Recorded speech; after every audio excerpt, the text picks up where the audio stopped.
마음과 뜻과 정성을 다해 살아계신 주님께 나아가겠습니다.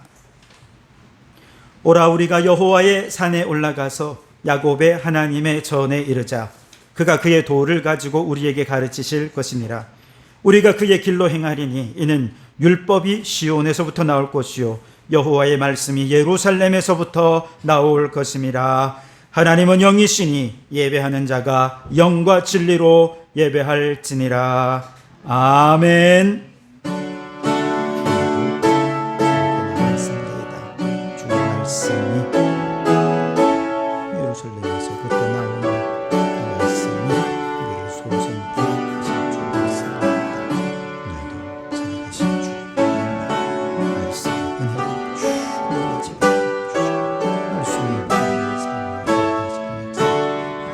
충만하지 말씀이 살아계신 하나님 감사합니다. 오늘도 세상의 험한 길을 걸으며 지치고 고단한 저희를 기억하시고 평안과 기쁨과 안식이 있는 예배의 자리로 불러주시니 감사합니다. 오늘도 지친 영혼 위로받고 연약한 심령이 담대함을 얻고 독수리 날개침 같은 새 힘을 얻게 하여 주시옵소서. 새 힘 얻은 영으로 기뻐 뛰며 주님을 찬양하며 경배할 때 우리의 예배를 주님 홀로 영광받아 주시옵소서. 예수님 이름으로 기원하옵나이다. 아멘. 찬송가 29장을 함께 찬송하겠습니다.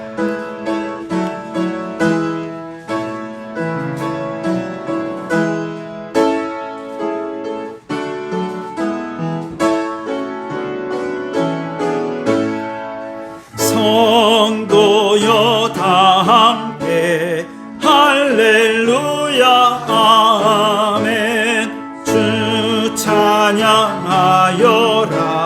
할렐루야 아멘. 주 보좌 앞에서 택하신 은혜를 다 찬송하여라 할렐루야 아멘. 만문을 열어라 할렐루야 아멘. 온 하늘 울려라 할렐루야 아멘. 인도자 되시며 친구가 되신 주의 사랑 끝없다 할렐루야 아멘. 주 찬양하여라 할렐루야 아멘. 찬양은 끝없다 할렐루야 아멘. 거룩한 집에서 춤춘 길이며 늘 찬송 부르자 할렐루야 아멘. 교동문은 19번입니다. 교동문 19번 시편 32편입니다.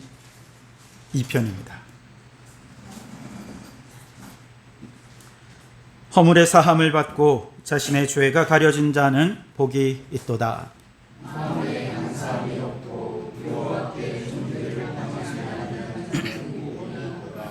내가 입을 열지 아니할 때에 종일 신음함으로 내 뼈가 쇠하였도다.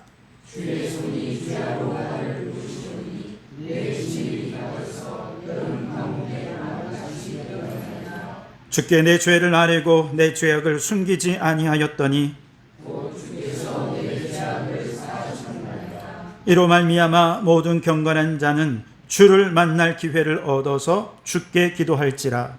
진실로 온수가 원망할 자고 그에게 빛이 보다니라. 주는 나의 은신처이오니 환난에서 나를 보호하시고 구원의 노래로 나를 부르시리라. 너희 의인들아 여호와를 기뻐하며 즐거워할지어다. 마음이 정직한 너희들아 다 즐거이 외치리로다. 아멘. 이 시간 지난 한 주간 우리의 죄를 고백하며 참회의 기도를 드리겠습니다. 자비하신 하나님께서는 매일 매 순간 저희를 지켜주시고 모든 환경 속에서 능하신 손으로 이끌어 주셨거니만 저희는 하나님께 받는 사랑과 은혜를 당연한 것인 줄로만 알고 감사하지 못했음을 고백하오니 용서하여 주시옵소서. 하나님 말씀을 떠나 인간의 정욕에 사로잡혀 살았던 죄를 용서하여 주시옵소서. 육신의 소욕대로 살면 반드시 하나님의 심판이 있음을 알면서도 완악한 마음을 바꾸지 않았고 하나님께서 주신 소중한 시간을 허비하였으며 선을 행할 수 있는 기회를 주셨지만 외면하며 죄악 가운데 살았던 우리의 죄를 용서하여 주시옵소서. 여기 우리를 용서하신 주님의 용서의 말씀이 있습니다. 여호와께서 말씀하시되 오라 우리가 서로 변론하자. 너희 죄가 주홍 같을지라도 눈과 같이 희어질 것이요 진홍같이 붉을지라도 양털같이 되리라. 아멘. 나는 전능하신 아버지 하나님 천지의 창조주를 믿습니다.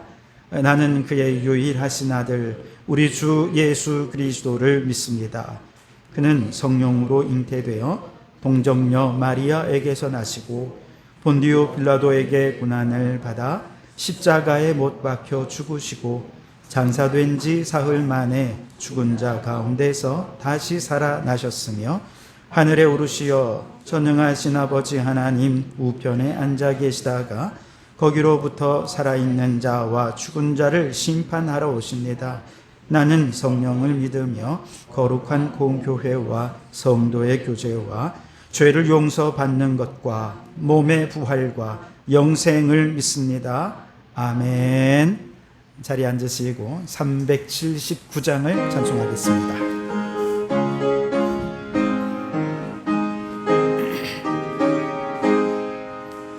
내 갈 길 멀고 밤은 깊은데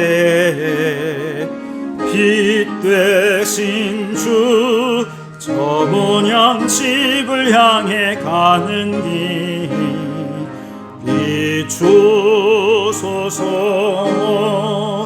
내 가는 길 알지 못하나 한 걸음씩 늘 인도하소서. 이전에 방탕하게 지낼 때 교만하여 맘대로 고집하던 이 죄인 사소서. 내 지은 죄 다 기억마시고 주 뜻대로 늘 주장하소서. 이전에 나를 인도하신 주 장래도 내 앞에 험산 줄령 만날 때에 도우소서. 밤 지나고 저 밝은 아침에 기쁨으로 내 주를 만나니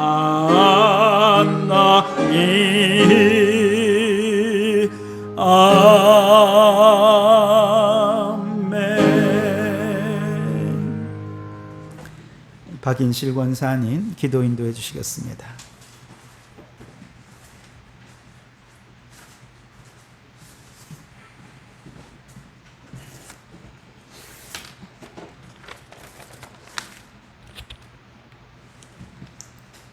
사랑과 은혜가 풍성하신 하나님, 한 주간도 더운 날씨 가운데서도 저희들을 지켜주시고 보호하셨다가 오늘 거룩한 주일을 맞이하여 예배의 귀한 자리로 불러주신 하나님의 은혜를 감사드립니다. 이 시간 마음과 뜻과 정성을 다하여 하나님 아버지께 진정으로 예배를 드리기를 바라오며 성령님이 함께하여 주셔서 감사와 기쁨이 넘쳐나게 하시고 신앙의 맛을 느끼고 체험하는 시간이 될 수 있도록 성령님 역사하여 주시옵소서. 국민의 하나님, 지난 한 주간의 삶을 되돌아보면서 하나님을 기쁘시게 못하고 하나님께 온전히 우리 자신을 드리지 못함을 회개합니다. 저희들을 긍휼히 여기셔서 저희들의 죄를 용서하여 주시옵소서. 사랑의 하나님, 2024년 상반기 동안도 성도교회를 지켜주시고 인도해 주신 하나님께 감사를 드리며 한반기도 동일한 은혜로 지켜주시고 인도하여 주소서. 앞으로 있을 교회 행사를 위해 기도합니다. 8월 14일부터 15일에 예정된 증교인 수련회를 열도록 도와주신 하나님께 감사와 영광을 올려드립니다. 증교인들이 많이 참석하게 도와주시고 기도로 수련회를 준비하게 하시며 주님 안에서 심, 은혜, 기쁨이 넘치는 수련회가 되게 하소서. 특별히 수련회 기간 동안 좋은 날씨를 허락하셔서 프로그램이 차질 없이 진행되게 하시며 참석한 모든 분들의 안전과 건강을 지켜주소서. 또한 역할에 따라 기간을 세우셨사오니 각 기간을 지켜주시고 날마다 새로운 힘을 공급해 주셔서 맡은 바 사명을 잘 감당하게 하시고 날로 발전하는 기간이 되게 하소서. 목사님을 위해 기도합니다. 목사님의 영육을 강건하게 붙들어 주시고 늘 성령 충만하게 하옵소서. 말씀을 전하실 때 진리의 말씀을 선포하게 하셔서 저희들이 그 말씀을 마음에 새기며 한 주간을 믿음으로 승리하게 하소서. 예배를 돕는 손길을 위해 하나님이 함께하사 축복하여 주시옵소서. 그리고 연로하신 어르신들을 기억하여 주셔서 무더운 여름을 잘 이겨낼 수 있도록 건강을 허락하여 주시옵소서. 감사를 드려오며 이제 다 아뢰오지 못한 기도를 주님께서 가르쳐 주신 기도로 기도하오니 하늘에 계신 우리 아버지, 아버지의 이름을 거룩하게 하시며 아버지의 나라가 오게 하시며 아버지의 뜻이 하늘에서와 같이 땅에서도 이루어지게 하소서. 오늘 우리에게 일용할 양식을 주시고 우리가 우리에게 잘못한 사람을 용서하여 준 것 같이 우리 죄를 용서하여 주시고 우리를 시험에 빠지지 않게 하시고 악에서 구하소서. 나라와 권능과 영광이 영원히 아버지의 것입니다. 아멘.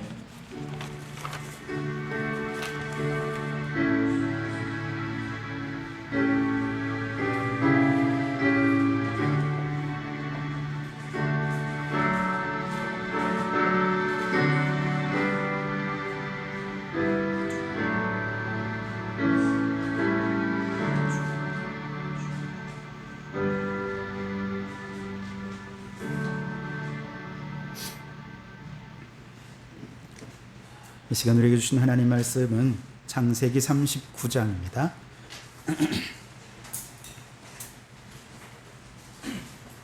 창세기 39장 1절로 3절 그리고 21절로 23절 말씀입니다.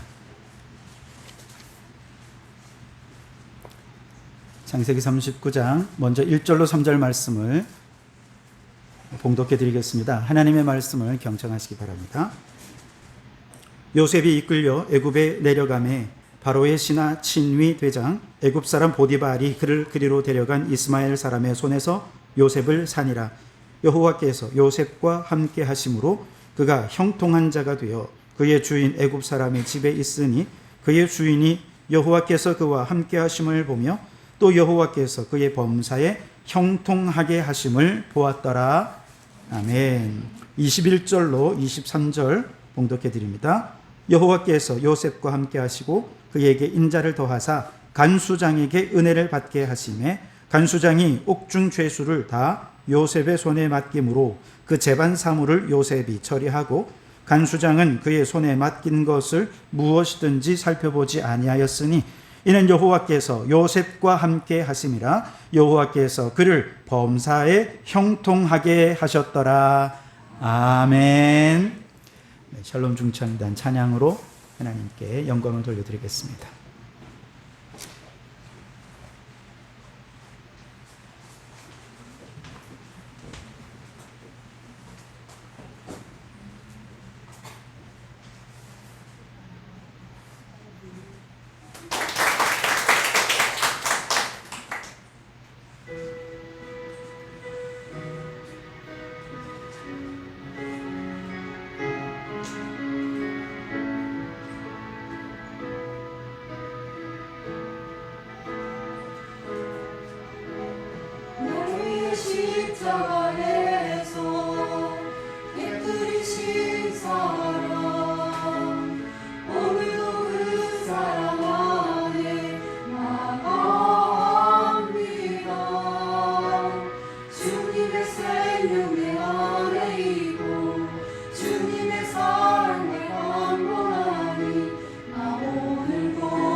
머리 위에 묻습니다.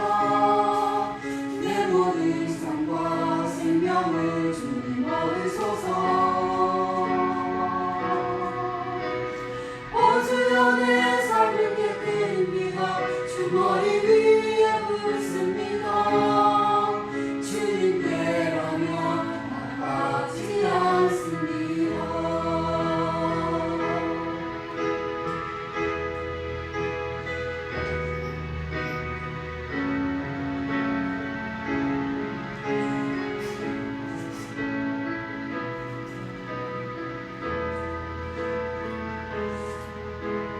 날 위해 십자가에서 내들이신 사랑 오늘도 그 사랑 안에 나가합니다. 주님의 생명 내 안에 있고 주님의 사랑 날 강건하니 나 오늘도 주께 내 삶을 깨뜨립니다. 주여 내 삶을 깨뜨립니다. 주 머리 위에 묻습니다. 내 모든 삶과 생명을 주님 얻으소서. 주여 내 삶을 깨뜨립니다. 주 머리 위에 묻습니다. 주님께라면 아깝지 않습니다. 존귀와 영광을 받으소서. 하나님 어린 양 예수 능력과 부와 지혜와 힘을 받으소서. 존귀와 영광을 받으소서. 하나님 어린 양 예수 나라와 권세 영광 모두 주님께.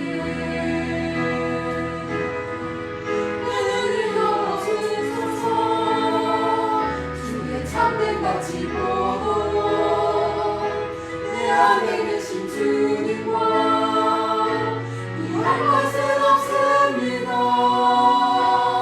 내 손에 남은 것이 아낌없이 다 드립니다. 주의 만국만을 위하여 한 방울도 남김없이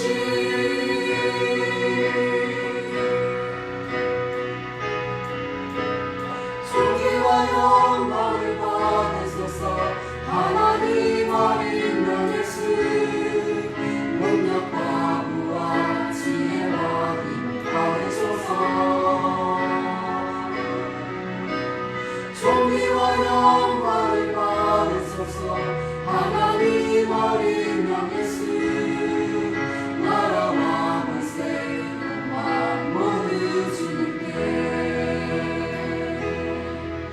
주님께라면 아깝지 않습니다.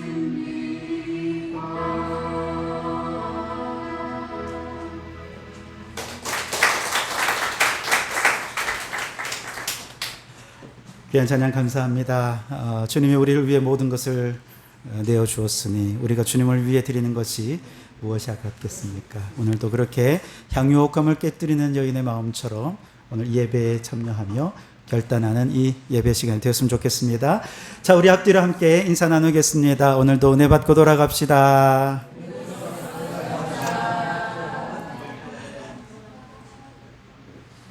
미국은 2차 대전을 거치면서 굉장한 부를 얻게 됩니다. 전쟁 물자를 대면서 큰 부를 얻게 되었고 2차 대전 이후에 경제가 호황을 맞이하면서 사람들은 굉장히 열심히 부지런히 일을 하게 되었죠. 그런데 그 바쁜 와중에 도시인들을 위해 어떤 간식을 좀 간편하게 줄 수 있는 그런 간식거리를 제공해 줄 수 없을까라고 고민하는 한 청년이 있었습니다. 그가 돈은 없었지만 트럭을 하나 사서 트럭에서 이제 커피와 도넛을 이제 판매하기 시작했는데요. 바쁜 도시인들이 그곳에서 커피와 도넛을 가지고 그렇게 먹기 시작한 것이 굉장히 인기를 끌면서 돈을 벌기 시작했습니다. 그렇게 번 돈으로 오픈 캐틀이라고 하는 매장을 열었고 이것이 점점 사업이 번창하게 되면서 회사 이름을 바꾸게 되었는데 그 회사의 이름이 유명한 던킨 도너츠입니다. 던킨이란 말은 여러분 농구에서 덩크슛 아시죠? 덩크슛 하는 것처럼 덩크인 해가지고 도너츠를 커피에다가 살짝 적셔서 먹는다. 이게 이제 던킨이라는 의미입니다. 던킨 도너츠의 창업자인 로젠버그라고 하는 사람은요, 사실 너무 가난해가지고 학교도 제대로 공부도 못한 사람입니다. 그러나 그는 하나님이 자신과 함께 하신다는 사실을 믿는 믿음의 태도로 살아서 자신의 가난과 배우지 못한 한계들을 극복해 나갔죠. 나중에 72세가 된 그가 생일 축하 자리에서 많은 사람들에게 그가 한 얘기가 큰 도전이 되었는데요. 그는 이렇게 얘기했습니다. 나는 너무 가난해서 종교 교육도 받지 못하고 성장했습니다. 그러나 하나님께서는 늘 저의 짐을 맡아주셨습니다. 성공은 지식에 있지 않고 태도에 있다고 나는 믿습니다.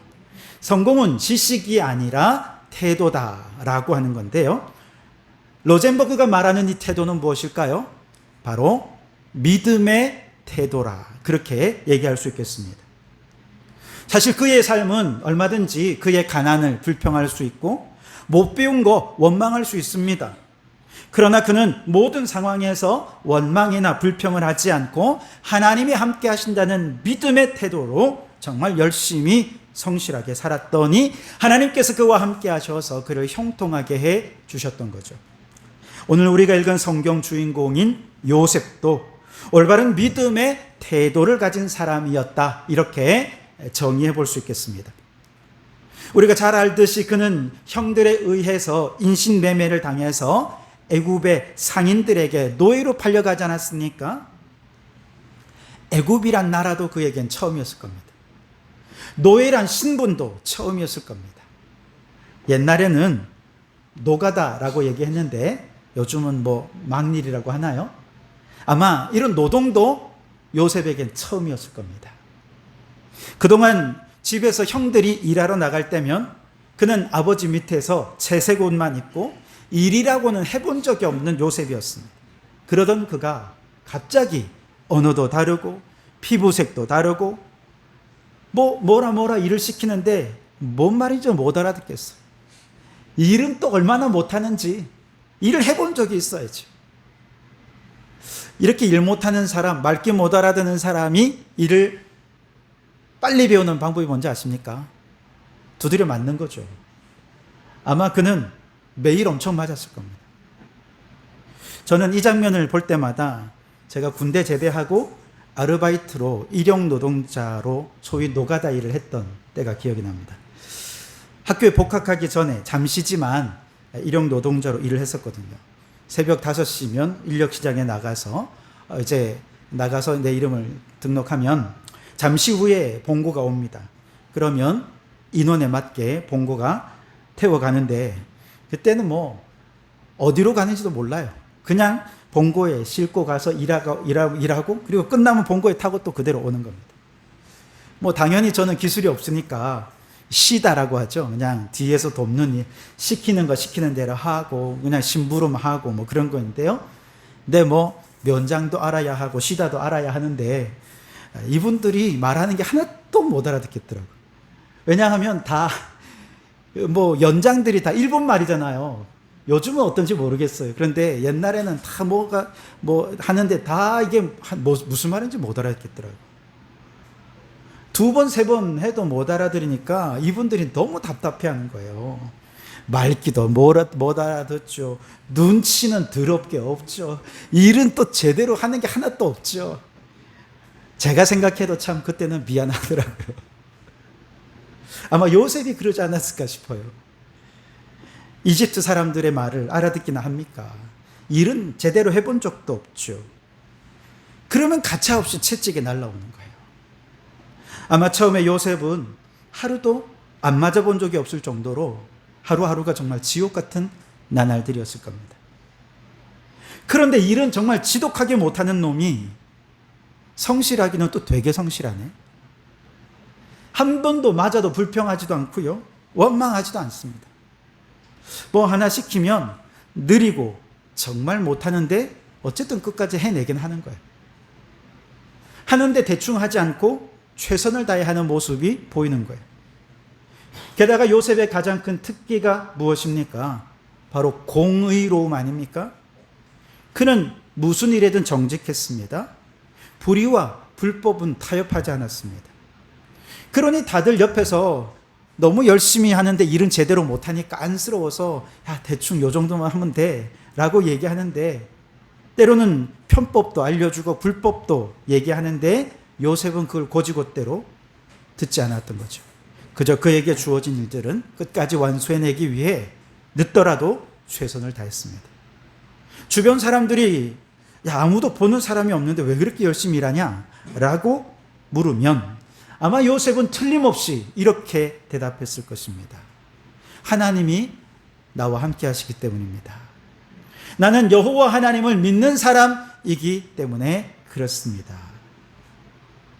그랬더니 시간이 지나면서 주변의 많은 사람들이 요셉의 성실함, 그의 공의로움을 인정할 뿐만 아니라 요셉이 믿는 여호와 하나님까지 인정하기 시작한 것이죠. 그것이 오늘 우리가 읽은 본문의 2절과 3절인데요. 우리 같이 한번 읽어보겠습니다. 2절과 3절입니다. 시작. 여호와께서 요셉과 함께 하심으로 그가 형통한 자가 되어 그의 주인 애굽 사람의 집에 있으니 그의 주인이 여호와께서 그와 함께 하심을 보며 또 여호와께서 그의 범사에 형통하게 하심을 보았더라. 아멘. 그 주인의 입에서 뭐라 그래요? 여호와께서 너와 함께 하심을 보았다라고 말해 주는 겁니다. 여러분, 이것이 믿음의 태도를 갖는 사람들의 모습이라는 것이죠. 아브라함도 그랬고 이삭도 그랬고 야곱도 그랬습니다.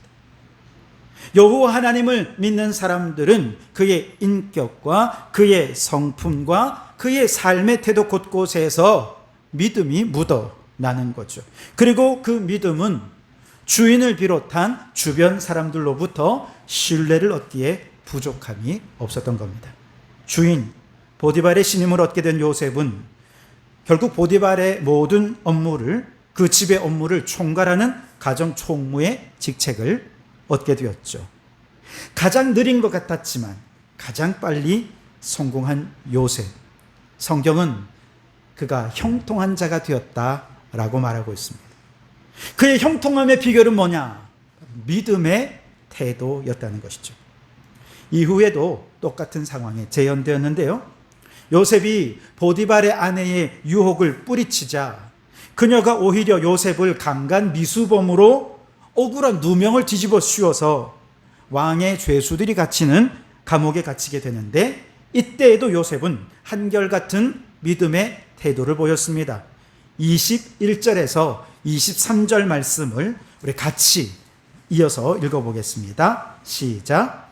여호와께서 요셉과 함께 하시고 그에게 인자를 더하사 간수장에게 은혜를 받게 하시며 간수장이 옥중 죄수를 다 요셉의 손에 맡김으로 그 재반 사물을 요셉이 처리하고 간수장은 그의 손에 맡긴 것은 무엇이든지 살펴보지 아니하였으며 이는 여호와께서 요셉과 함께 하심이라. 여호와께서 그를 범사에 형통하게 하셨더라. 아멘. 요셉은 억울한 일을 당해 감옥에 들어갔음에도 불구하고 원망하거나 불평하지 않았습니다. 그저 그 상황에서도 하나님이 함께 하심을 믿었던 거죠. 그리고 하나님이 나를 바라보신다 하는 생각으로 그에게 주어진 일에 최선을 다했더니 간수장이 그를 신뢰했습니다. 감옥의 모든 죄수들도 그를 신뢰하게 되었던 것이죠. 이번에도 요셉은 믿음의 태도로 살았더니 하나님께서 그를 형통하게 하신 줄 믿습니다. 이것이 성경의 평가입니다. 그렇습니다. 오늘 우리도 세상을 살아가다 보면 뜻하지 않은 어려움을 겪을 때가 있지요. 서럽고 억울한 일을 당할 때 있습니다. 그럴 때 많은 사람들은 얘기를 해요. 아니, 나는 정말 열심히 살았는데, 나는 정말 성실하게 살았는데 왜 나한테 이런 일이 생기는 거지? 그런데 생각해 보면 세상은 나보다 더 열심히 사람들이 훨씬 더 많아요. 나보다 더 성실한 사람들, 부지런한 사람들, 똑똑하고 능력 있는 사람들이 훨씬 더 많습니다. 그런 사람들 앞에서 나 열심히 살았는데 왜 이렇지? 성실히 살았는데 왜 이렇지라고 얘기한다면, 그러면서 형통한 삶을 기대한다면 그것도 어쩌면 어리석은 일이 아닐까요? 세상은 부지런함과 성실함만으로 형통하게 될 수 없습니다. 그렇다면 어떻게 해야 우리가 형통한 삶을 누릴 수 있느냐? 요셉을 비롯한 모든 믿음의 선조들에게서 공통적으로 배우는 것은 믿음의 태도로 살아야 한다는 것이죠. 믿음으로 주님을 바라보고, 믿음으로 주님을 의지하고, 믿음으로 하나님을 바라보면 주님이 우리를 도우십니다.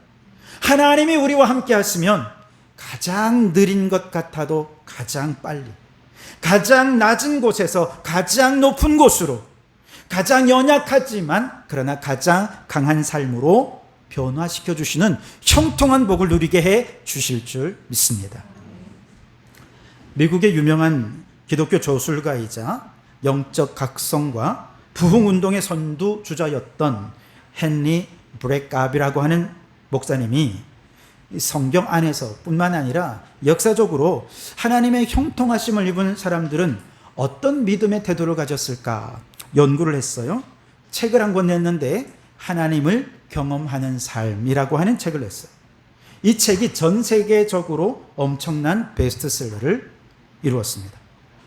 그 책에 보면 그가 연구해 보니까 우리 믿음의 조상들이 믿습니다 라고 고백할 때 그 믿음의 고백 속에는 무슨 믿음이 있었는가? 공통된 믿음의 본질 3가지를 그가 발견하게 되는데, 이 3가지는 다 하나님의 속성과 관련된 것이었습니다. 첫 번째는 우리 믿음의 선조들이 믿습니다 라고 얘기할 때 그 속에는 하나님은 사랑이심을 믿었다는 거예요. 하나님은 사랑이십니다.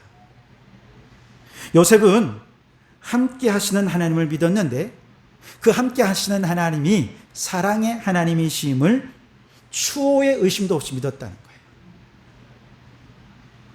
그런데 그가 사실 그 하나님을 사랑의 하나님이라 인정하기 어려운 상황이잖아요.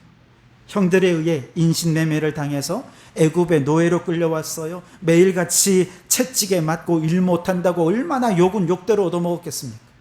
물론 애굽의 얘기를 처음에는 못 알아들어서 그게 욕인지도 몰랐겠지만 나중에는 욕인 줄 알았겠죠. 이렇게 욕을 먹고 일을 못하고 그러면 어떻습니까? 자존감이 바닥을 치죠. 자존감이 낮아지면 원망이 나오게 되어 있어요. 아니, 하나님이 사랑의 하나님이라면서요. 근데 왜 이렇게 내게 혹독한 시련을 겪게 하시는지도 이해가 안 됩니다. 아마 얼마든지 원망과 불평을 쏟아낼 수 있었을 텐데, 그런데 요셉뿐만 아니라 아브라함도 야곱도 이삭도 이런 고난의 상황 속에서 하나님을 원망하지 않았어요. 오히려 그들은 그럼에도 불구하고 하나님은 나를 사랑하신다라고 하는 것을 믿었다는 것이죠. 그거 믿었더니 내가 하나님의 사랑을 받고 있다고 지금 전화가 왔어요. 내가 성경복 장로님 사랑합니다. 하나님이 지금 전화가 와요. 여러분, 내가 하나님의 사랑을 받고 있다고 믿으면 어떻습니까? 낮아진 자존감이 회복돼요. 그래도 내가 사랑받고 있구나. 그래도 나를 사랑하는 사람이 있구나. 그러면 나 자신을 또 사랑하게 되고 어려움을 이길 수 있게 되죠. 여러분, 저를 따라해 주시겠습니까? 그래도 하나님은 나를 사랑하십니다. 우리 옆에 계신 분들에게 선포합시다. 그래도 하나님은 당신을 사랑하십니다.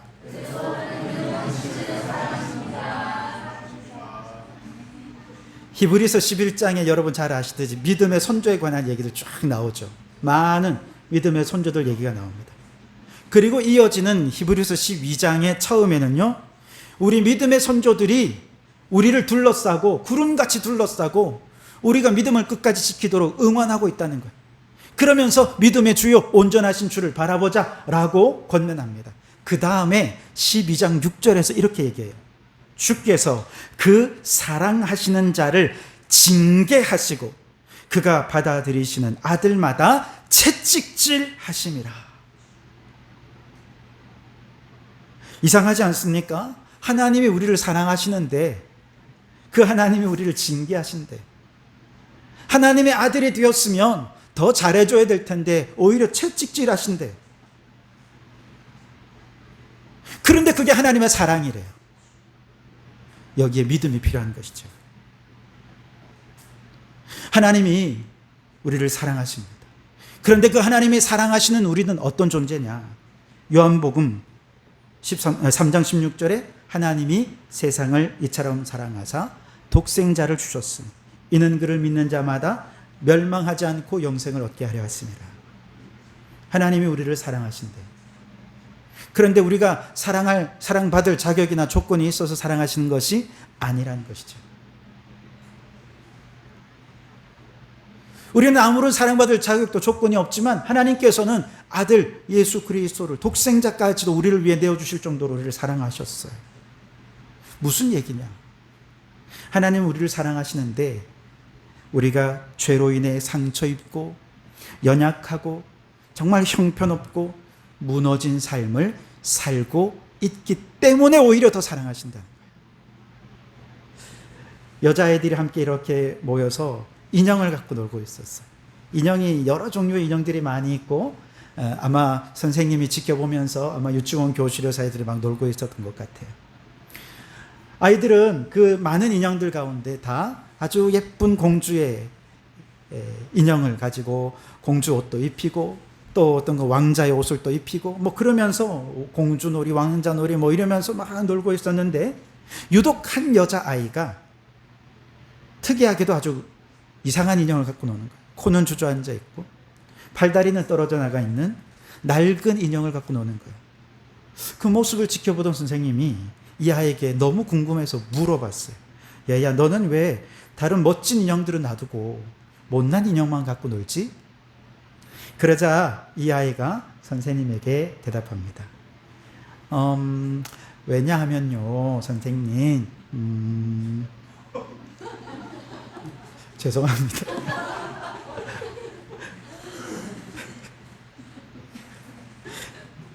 이 인형은 제가 사랑해주지 않으면 아무도 사랑해줄 사람이 없으니까요 라고 대답을 했다는 겁니다.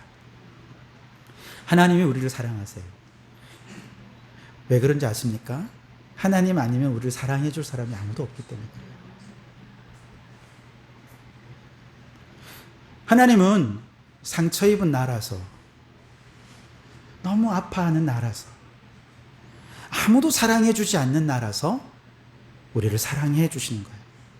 근데 이게 믿어지면 무너진 자존감이 회복되고 못난 나라도 사랑하게 됩니다. 아브라함이 그랬어요. 이삭도 그랬습니다. 야곱도 그랬습니다.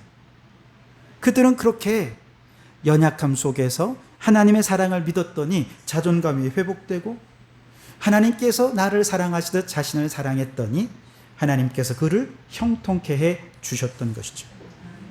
여러분 어떤 상황이십니까? 하나님이 나를 사랑하신지 너무 의심스러울 정도로 힘든 상황은 아니십니까?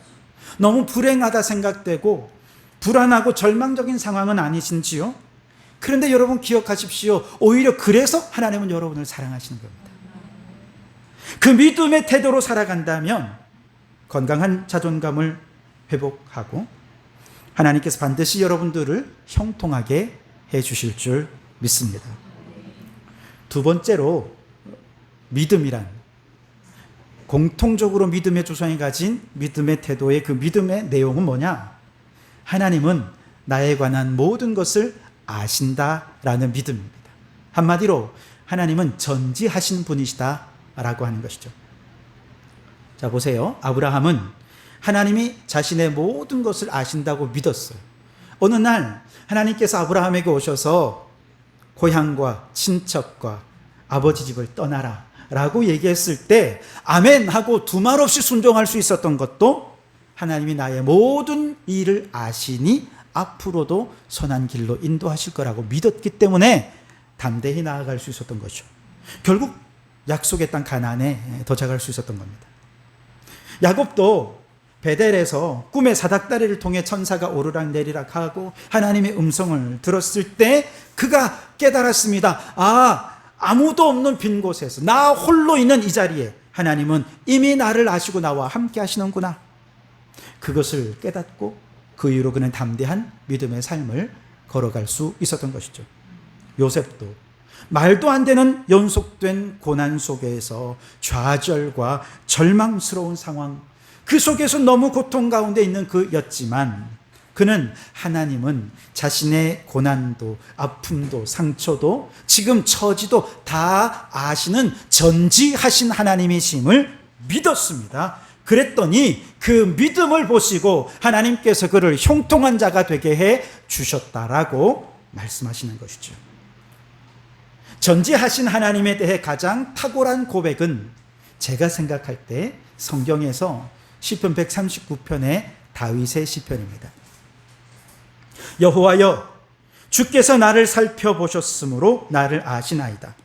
주께서 나의 앉고 일어섬을 아시고 멀리서도 나의 생각을 밝히 아시오며 나의 모든 길과 내가 눕는 모든 것을 살펴보셨으므로 나의 모든 행위를 익히 아시오니 여호와여, 내 혀의 말을 알지 못하는 것이 하나도 없으시니이다. 이 시편의 마지막에서 그는 고백합니다. 나에 대해 모르는 것이 없으신 하나님, 내게 무슨 악한 행위가 있나 보시고 나를 영원한 길로 인도하소서. 나보다 더 잘 아시는 그 하나님께서 혹시라도 내 안에 나도 모르는 죄가 있다면 제거해 주시고 나를 영원한 길에서 벗어나지 않도록 가장 선한 길로, 가장 올바른 길로, 가장 복된 길로 인도해 주십시오 라고 요청하고 있는 것이죠. 여러분, 하나님이 나에 관한 모든 것을 알고 계신다고 믿는다면 그 하나님은 언제나 우리를 항상 옳은 길로, 선한 길로 인도한다는 것도 믿으실 수 있게 될 것입니다. 그래서 여러분, 저를 따라해 주시겠습니까? 나의 현실은 하나님의 최선이다. 나의 현실은 하나님의 최선이다. 그렇습니다.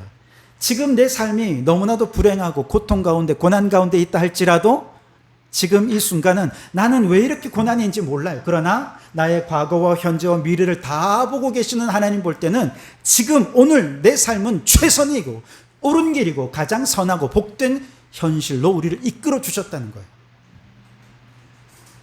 하나님께서 요셉에게 주신 꿈이 있죠. 그 꿈의 내용은 어떻습니까? 모든 형제들이 요셉 앞에 무릎을 꿇고 조아립니다.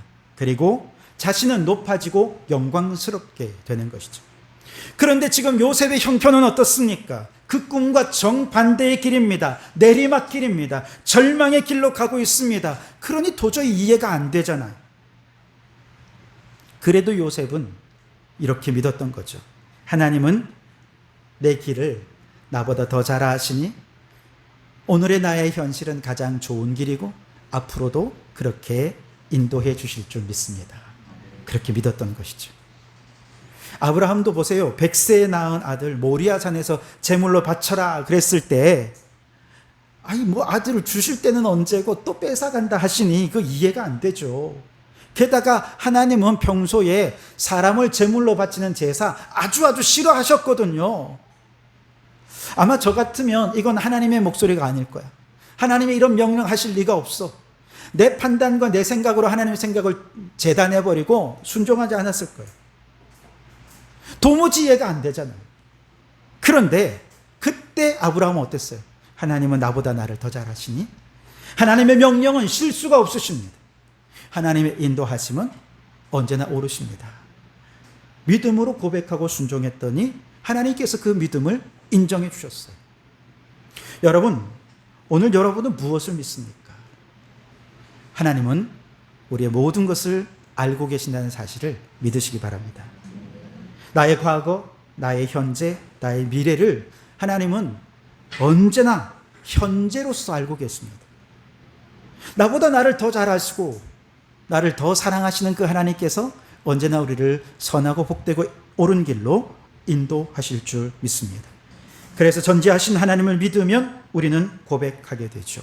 오늘 나의 현실은 하나님의 최선입니다. 그러니 여러분, 혹시 오늘 이해할 수 없는 어려움으로 고통당하고 계십니까? 하나님의 최선입니다.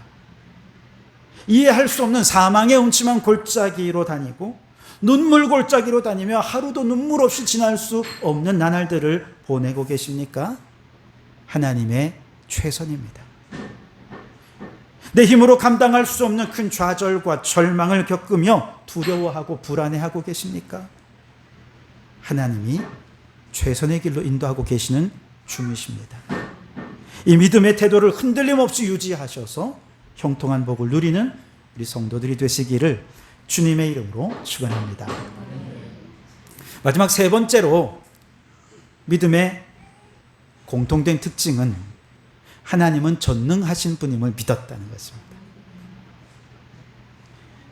요셉은 고난 속에서 하나님의 사랑을 믿었어요. 하나님의 전지하심을 믿으면서 나의 현실은 하나님의 최선이다 라고 하는 것까지 믿었어요. 그런데 만약에 믿음이 여기까지만 머물렀다면 그는 그래, 고난도 하나님의 현실이니 받아들여야지. 이건 또 다른 운명론자들의 생각과 크게 다르지 않습니다. 현실이 그러니 어떻게 해야겠어? 그냥 주어진 운명에 적응하며 살아야지 라고 하는 건 운명론자들의 태도 아닙니까? 그런데 믿음이라고 하는 건 운명론과는 달라요. 요셉은 현실을 수용했습니다. 그러면서 감사했습니다. 항상 기뻐했습니다. 그런데 여기서 끝나는 게 아니라 하나님이 나에게 꿈을 주셨다면 도무지 불가능한 현실 가운데에서도 반드시 그 꿈을 이루게 해 주실 것이다 라고 하는 그 하나님을 믿었다는 것이죠. 그래서 그는 전능하신 하나님을 믿고 꿈을 포기하지 않았다는 것입니다. 이사야 46장 11절에 이렇게 말씀하십니다. 내가 말하였은즉 반드시 이룰 것이요 계획하였은즉 반드시 시행하리라. 하나님이 말씀하셨어요. 하나님께서는 한번 말씀하시면 반드시 그 말씀을 이루신다는 것이죠. 하나님이 뜻하시고 하나님이 계획하신 일이라면 반드시 이루시는 하나님이라는 것이죠. 하나님께서 그 계획 속에서 우리에게 꿈을 주셨는데 내가 봐도 그 꿈은 이룰 수 없을 것 같아. 불가능해 보여. 내 능력과 내 지혜와 내 힘으로 내 상황으로는 그 꿈은 이루어질 것 같지 않아요. 그럼에도 불구하고 그 하나님은 전능하신 하나님이기에 우리에게 주신 꿈이면 하나님이 계획하신 것이고 계획하시면 반드시 시행하시고 반드시 이루실 것을 믿으시기 바랍니다. 여러분, 하나님께서는요 불가능한 꿈을 주시지만 그 불가능한 꿈을 이룰 수 있도록 힘도 주시고 능력도 주시고 상황과 여건 다 허락해 주셔서 반드시 그것을 이루시는 전능하신 하나님이십니다. 모세가 40살 때 히브리 민족을 애굽에서 구출해내기 위해 노력하다가 실패하고 말았죠. 그 이후로 그는 40년간 80세가 될 때까지 아무것도 못했습니다. 그냥 광야에서 양치기나 하고 있었습니다. 그러면서 하루하루 현실에 적응하는 운명론자로 살고 있었던 것이죠. 그러던 어느 날 호렙산에서 하나님께서 가시떨기 불꽃 가운데서 그를 나타나셔서 내가 너를 출애굽의 지도자로 세우고자 한다 라고 말씀하셨을 때 요셉은 처음에 여러 가지 핑계를 대면서 거절했죠. 그러자 하나님께서 그에게 기적을 보여주시면서 기적의 하나님이 너와 함께 할 거야 보여주셨습니다. 요 하나님 나 말도 못해요. 그래, 말 잘하는 아론을 보내줄게 약속하셨습니다. 결국 그는 자신의 무능함을 고백하고 하나님의 전능하심을 인정하면서 하나님의 사명을 받아들였죠. 그랬더니 출애굽의 지도자로 수임받을 수 있었던 거죠. 모세가 위대한 게 아니라 모세를 사용하신 전능하신 하나님이 위대하신 것입니다. 기독교는 운명론이 아닙니다. 현실의 상황을 믿음으로 수용하고 받아들이며 항상 기뻐하고 범사에 감사해야죠. 그러나 여기서 끝나서는 안 돼요. 하나님이 주신 꿈이라면 반드시 이룰 나의 하나님은 전능하신 분이십니다 라고 하는 것을 믿으시기 바랍니다. 그리고 불가능에 도전하시기 바랍니다. 실패해도 도전하고 넘어져도 도전하고 그렇게 끊임없이 꿈을 향해 도전할 때 여호와께서 요셉과 함께 하심으로 그가 형통한 자가 되었더라. 할렐루야, 할렐루야. 여기서 요셉 대신에 여러분의 이름을 한번 넣어 보실까요? 2절 말씀해 보시면 여호와께서 요셉과 함께 하심으로 그가 형통한 자가 되어 그랬죠? 여기에 여러분의 이름을 요셉 대신에 한번 넣어 보셔서 같이 한번 읽어보도록 하겠습니다. 시작. 여호와께서 희광이와 함께 하심으로 희광이가 형통한 자가 되었더라. 아멘. 아멘. 옆에 계시는 분의 이름을 한번 넣어서 옆에 계신 분을 한번 축복해 줄까요? 시작. 여호와께서 함께 하심으로 당신이 형통한 자가 될 것입니다. 아멘. 여러분, 이 말씀이 오늘 여러분 모두에게 주시는 말씀이 되길 원합니다. 여러분과 함께 하시는 하나님, 어떤 하나님으로 믿고 계십니까? 사랑의 하나님이십니다. 모든 것을 아시고 가장 선한 길로 인도하시는 전지하신 하나님이십니다. 모든 불가능을 넘어 꿈을 이루게 해주실 전능하신 하나님이신 줄 믿으시기 바랍니다. 하나님을 믿는 이 믿음의 태도를 어떤 상황에서도 흔들림 없이 잘 견지하셔서 여호와께서 요셉과 함께 하시니 형통한 자가 되었더라. 이 형통함의 축복을 누리는 우리 성도들이 되시기를 주님의 이름으로 축원합니다. 기도하겠습니다. 하나님, 요셉이 전지하시고 전능하시며 사랑이 많으신 하나님을 믿는 믿음의 태도로 살아 형통한 자가 되었듯이 우리도 믿음의 태도로 인생에 막힌 문을 열어가게 하여 주시옵소서. 못난 우리를 사랑해 주셔서 감사합니다. 우리의 모든 것을 아시는 하나님은 가장 선한 길로 인도하실 줄 믿습니다. 하나님이 주신 꿈은 반드시 이루도록 우리에게 힘도 능력도 지혜도 더해 주실 줄 믿습니다. 주여, 이 믿음으로 나아갈 때 원망, 불평은 떠나가고 항상 기뻐하고 범사에 감사하며 형통한 복을 누리게 해 주시옵소서. 예수님 이름으로 기도드립니다. 아멘. 우리 함께 찬양하며 예물을 드리겠습니다.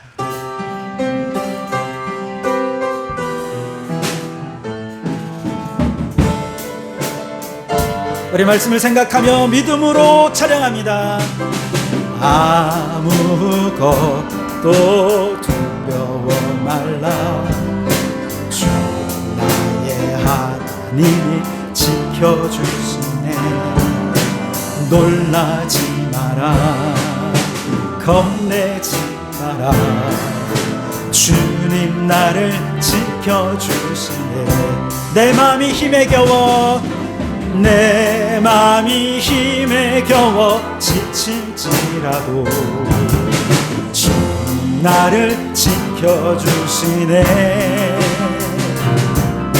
세상의 험한 풍파 몰아칠 때도 주님 나를 지켜주시네.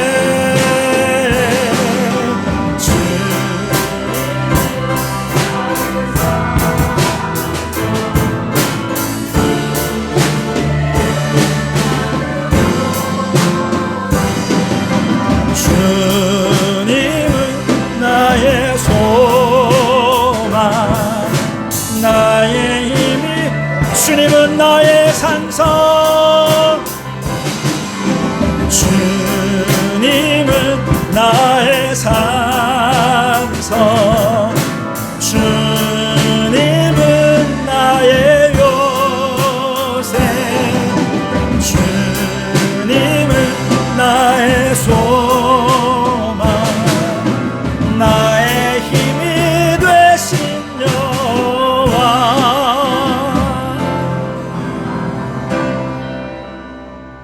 오늘도 우리에게 복 주시길 원하시는 하나님 앞에 머리 조아린 성도들을 주님 기억하시고 한량없는 복을 내려주시기를 원합니다.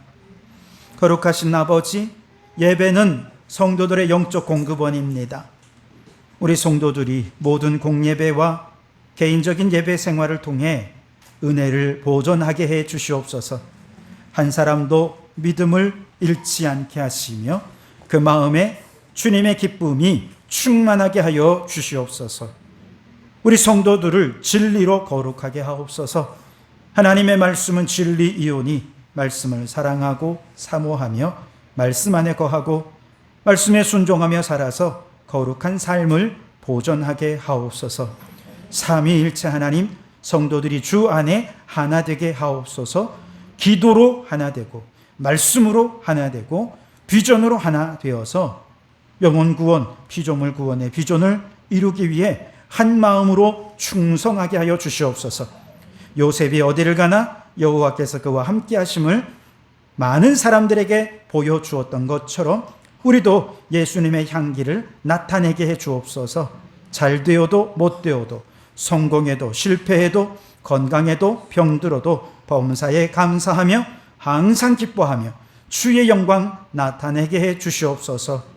모든 질병을 다스리시고 고치시고 회복하시는 우리 하나님은 여호와 라파의 하나님이신 줄 믿습니다. 이 시간 주여 질병을 꾸짖어 주시고 병마 사단 떠나가게 하옵소서. 몸과 마음과 영혼이 주님 오시는 날까지 온전히 보존되게 해 주시옵소서. 우리 자녀들에게 은혜를 주셔서 자녀들의 자녀들, 그 자녀들의 자녀들까지 믿음으로 살게 해 주시고 주님의 기쁨으로 충만해서 악에 빠지지 아니하고 천국에 이르기까지 주님과 동행하는 행복을 누리며 살게 해 주시옵소서. 아버지의 나라가 이 땅 위에 임하게 되는 것이 우리의 삶의 궁극적인 소망이요 목표인 줄 믿습니다. 이를 위해 오늘 예물을 드립니다. 이 예물이 쓰여지는 곳마다 힘의 원리가 아닌 사랑의 원리로 다스려지는 하나님의 나라가 이 땅 가운데 이루어져서 하나님의 영광이 나타나게 하여 주시옵소서. 예수님의 이름으로 기도하옵나이다. 아멘. 할렐루야. 우리 주님의 은혜와 평강이 여러분과 여러분의 가정과 하시는 모든 일들 위해 함께 하시기를 주님의 이름으로 축원합니다. 우리 앞뒤좌우로 함께 인사를 나누겠습니다. 주님이 함께 하셔서 형통한 자가 되시기 바랍니다.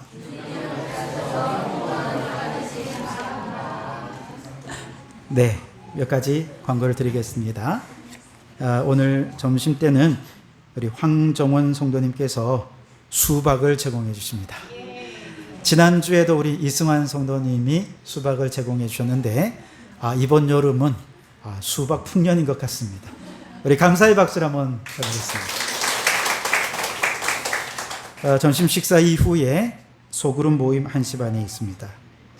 이번에는 지난 환경주일날 팀으로 우리가 나누었었는데요.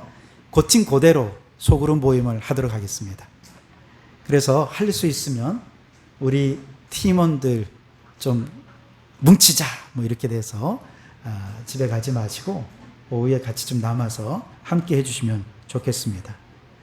특별히 이번에는 우리 권사님들 집사님들을 팀장으로 두 분을 투톱으로 내세워서 소그룹 모임의 팀장으로 세웠습니다.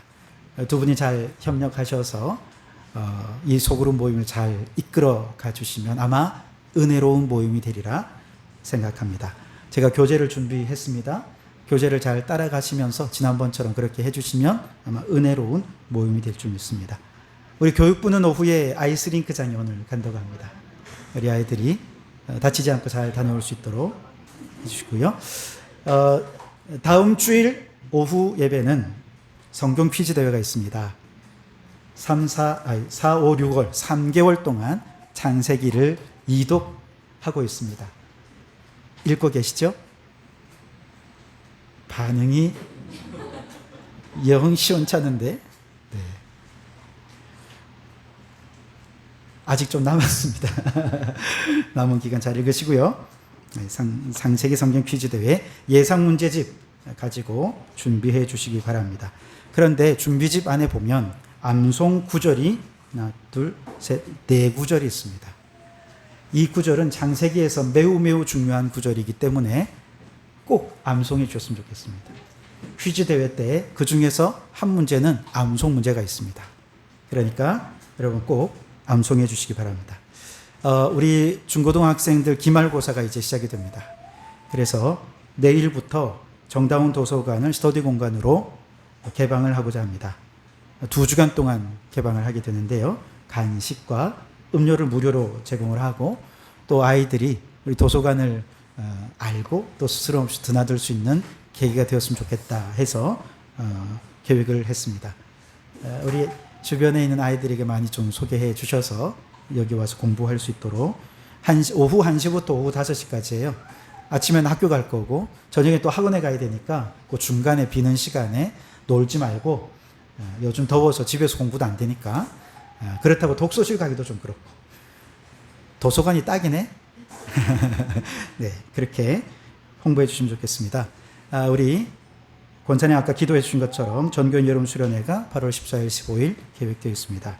밀양 유원지 관광도 동원이고요. 많이 참여해 주시면 감사하겠습니다. 네, 또 여러 광고는 또 주부로 참조해 주시기 바라겠습니다. 우리 다 같이 자리에 일어나셔서 표에 참석해 주겠습니다.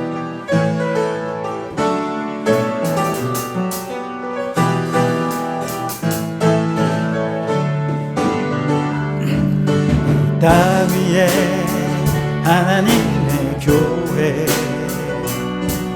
부르심을 따라 일어나 거칠은 광야 외치는 소리로 거듭거듭 피어나라. 성령여 이 세대를 향해 주의 진리를 선포케 하소서. 십자가에서 죽으신 그 사랑 우리 사랑 되게 하소서. 진리가 열릴지어다. 모든 세대여 일어나라. 주 예수께 무릎 꿇고 경배드리세. 죽음 이기신 평화의 왕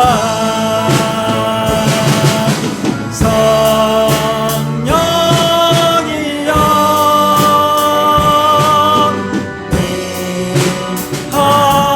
임하소서. 초대교회 역사 같은 권능으로 모든 교회 일으켜 주소서.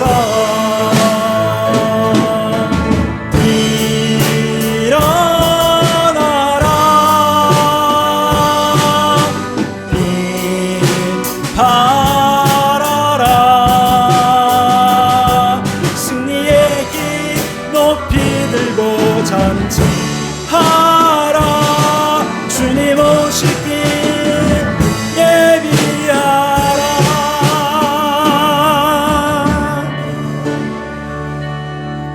이제는 우리 주 예수 그리스도의 은혜와 아버지 하나님의 극진하신 사랑하심과 성령님의 감동 감화 충만 역사 교통하심이 모든 상황 속에서 하나님을 향한 믿음의 태도를 견지하여 형통한 복을 누리며 살기를 다짐하고 결단하는 우리 모든 성도들 머리머리 위에 그 가정과 일터 위에 우리에게 허락해 두시니 창원도 성과 나라와 민족 위에 지금부터 영원토록 함께 하옵시기를 간절히